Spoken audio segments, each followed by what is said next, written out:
This trip is impactful because this isn't a clinical setting where you're laying on a couch or sitting in a chair talking to somebody who's never lived the experience. These guys have lived the experience. That's basically what makes these events so special for the guys, is that they understand each other when most of the world doesn't and couldn't. The 4 days that they're down here fishing and getting to know other comrades in arms is measurable, the emotional progress and the wounds that are healed as a result of this trip. I think any of these trips where you're able to bring the team back together and continue to build the bonds are important. But more than anything, some of these guys haven't told their part of the story. So for them to open up some about what was accomplished, about the adversity that they beat, about the odds that they overcame, it'll be important for them as well. We pushed kids to their limits, and now, even though people handle it differently, they still want to talk about some of those people that were on their left and right, and show how proud they are of what they were able to accomplish. I joined the Army in February of '93, and by August the 26th of '93, we were in Mogadishu, Somalia.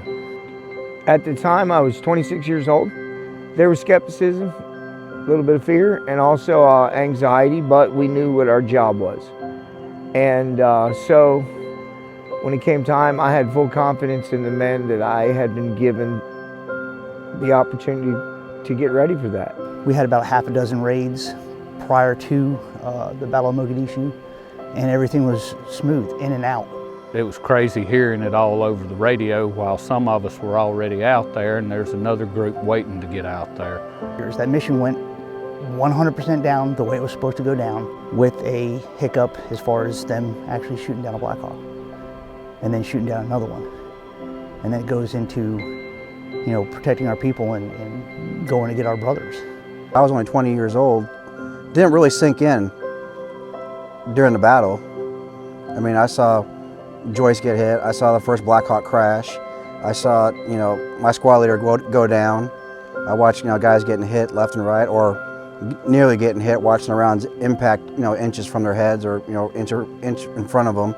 It's affected me a lot, losing some of our brothers we didn't come home with, because they all impacted my life in some shape, form, or fashion. It really hit me when we're sitting in the hangar, refitting our gear, just looking around, seeing all the different empty bunks around, and knowing that my team leader, who was next to me, Ruiz, that he was already gone. It really hit me when I started packing his gear up, and every single eye in the hangar was watching me.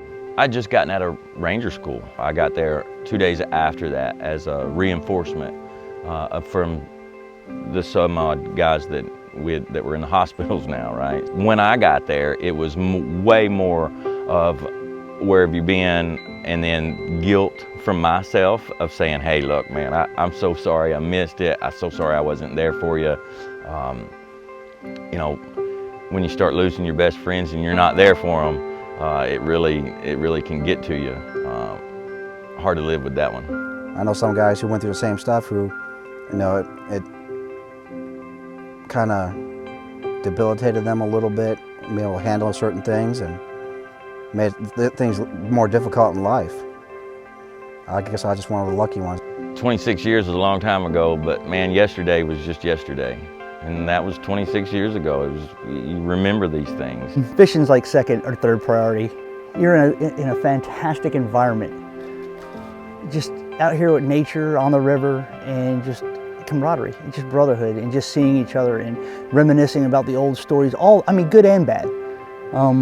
But it's a brotherhood. It's pure love. A couple of these guys I haven't seen in 25 years.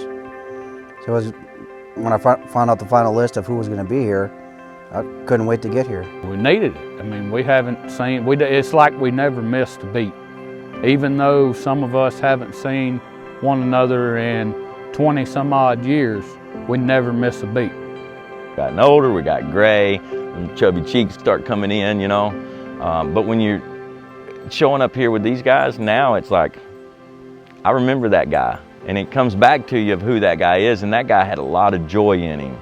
So when that joy starts to come out, you're not thinking about being cool or anything like that. You're just, hey man, we're just here having a good time. I forgot this is what it's like. Everything picks up just like it was yesterday. Hey man, what's going on? Hey, you know. I can only remember so many stories, you know, of things that you've done, and then you link up with these guys now, and they're telling a story that they remember. So they're like, oh yeah, I remember that story. That is awesome. And then next thing you know, you're giggling like little girls, and it's rejuvenating for a 47-year-old man to act like little girls, and you know what I mean? It's just really very joyful. I was born an only child, so there's my brothers. There they are. I'll never forget this weekend. Just like their experience in Mogadishu, Somalia, they'll never forget this fishing trip because of the raw emotion. Somebody could give me $1 million and I wouldn't take it. I'd take this trip over it. That's how much it means to me personally. We've got a bond there that's unbreakable. I never had any real brothers. Sorry.